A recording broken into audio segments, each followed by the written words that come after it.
When the Davis family moved into the old house at the edge of town, they had no idea what lay in wait. It was the kind of house that had stood for decades, its windows sagging slightly, its roof weathered and brittle.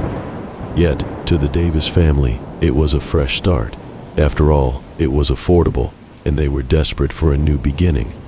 Jacob, 10, and his younger sister Lily, 8, were more curious than scared. The house had character, as their father called it. Each room was a puzzle of faded wallpaper and creaky floorboards, and the grand attic loomed above them like an invitation to explore. It was the attic they were drawn to most of all. Their mother had asked them not to play up there until it was cleared out, but that only made them more eager. One rainy afternoon, while their parents were busy unpacking, Jacob nudged Lily, a glint of mischief in his eyes. "Let's check it out. They won't even notice," he said.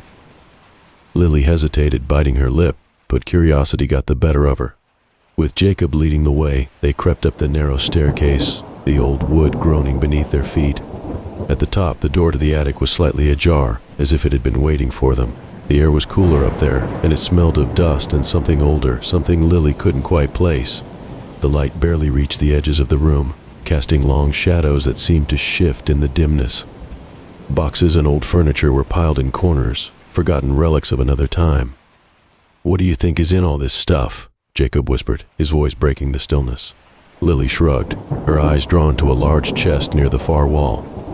Unlike the other items, it seemed out of place, the wood still intact and the brass locks shining, almost as though it had been polished recently. "I bet there's something cool in there," Jacob said, already making his way over. The chest was heavy, but with both of them tugging at the lid, it eventually gave way with a creak. Inside there were old clothes, dusty books, and then, at the very bottom, something that made Lily's breath catch. It was a ventriloquist doll. It lay there, still and silent, its painted eyes staring up at them. The doll was dressed in a small black suit, its wooden face frozen in a wide, unsettling grin. Its hair was made of brittle black threads, and its hands, though small, were unnervingly detailed. Lily's stomach turned at the sight of it. "Jacob, I don't like it. Let's put it back." But Jacob's curiosity had taken hold. He reached down and lifted the doll from the chest, his fingers brushing against the cool wood of its body. It felt heavy in his hands, more substantial than he had expected. "Nah, it's just a doll, see?" He made its head nod and its mouth clack open and shut, mimicking a deep cartoonish voice. "Hello, Lily. Nice to meet you." "Stop it," Lily snapped, stepping back, her face pale. "It's creepy." Jacob laughed, but there was something forced in it. The doll's eyes seemed to follow Lily wherever she moved, its lifeless grin almost mocking. Reluctantly, he placed the doll back in the chest, closing the lid. They didn't speak about the doll for the rest of the day, though Lily couldn't shake the feeling that it was watching her even now, hidden away. That night, as she lay in bed, she thought she heard faint creaking sounds from the attic above them, but she told herself it was just the house settling. The next day, the rain persisted. Jacob seemed distracted at breakfast, his eyes darting toward the ceiling as if the attic was calling to him. When their parents left to run errands, it didn't take long for him to convince Lily to return. As they climbed the stairs, an uneasy silence fell over the house. When they reached the attic, Jacob hesitated, his hand on the door. "Are you scared?" Lily whispered. He shook his head, but she noticed his hand trembled as he pushed the door open. The chest was still there, of course, and so was the doll. Only now, it was sitting upright on top of the chest, its grin wider than before. Lily gasped, her hand flying to her mouth. "Jacob, how did—" Jacob frowned, stepping closer, his eyes narrowing. "I didn't do that." He approached the doll cautiously, as if expecting it to move on its own. When he picked it up, the air in the attic seemed to grow colder, pressing against their skin like icy fingers. "I want to leave," Lily whispered, her voice trembling. But Jacob didn't listen. He was staring into the doll's eyes, his expression growing distant.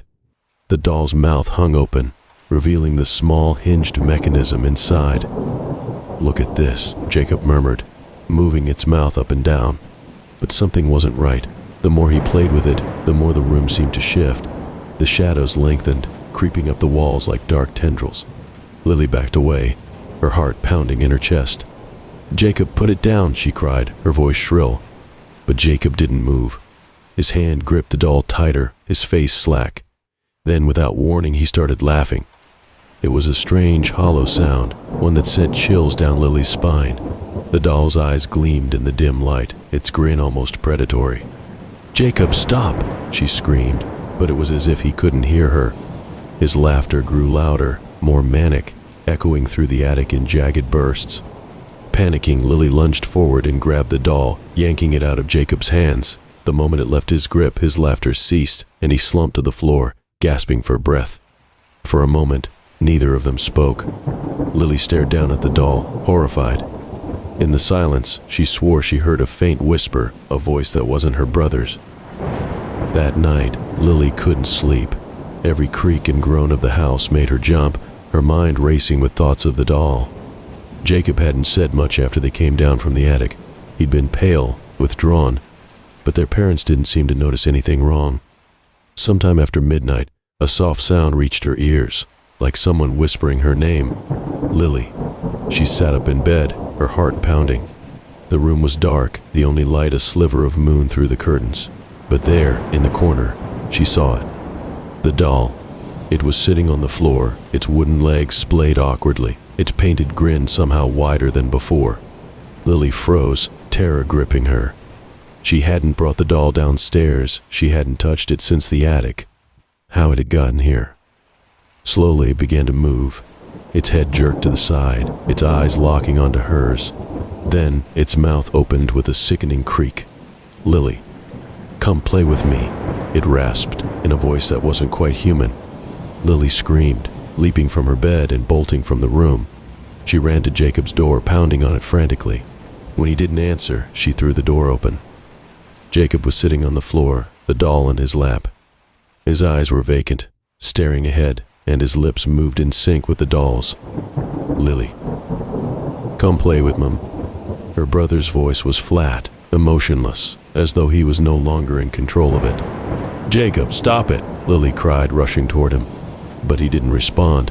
The doll's head turned toward her, its lifeless eyes gleaming in the dark. "You can't leave, Lily. You belong to me now," it whispered, though its wooden lips didn't move. Lily backed away, tears streaming down her face. She turned to run, but the door slammed shut before she could reach it.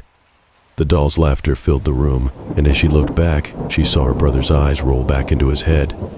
His body went limp, collapsing to the floor, leaving only the doll standing. And then the doll spoke again, in a voice that was both Jacob's and something far darker. "Don't worry, Lily. We'll be together, forever."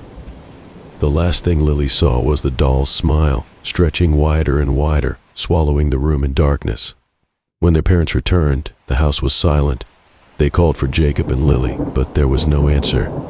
Upstairs, the attic door stood open, and inside they found the chest, lit askew, the doll resting on top.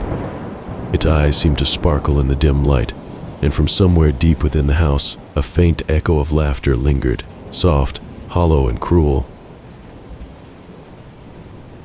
Thank you for joining me this evening. Before you go, make sure you subscribe and leave a like. If you have an idea for a short scary story, leave it in the comments below. See you at the next campfire.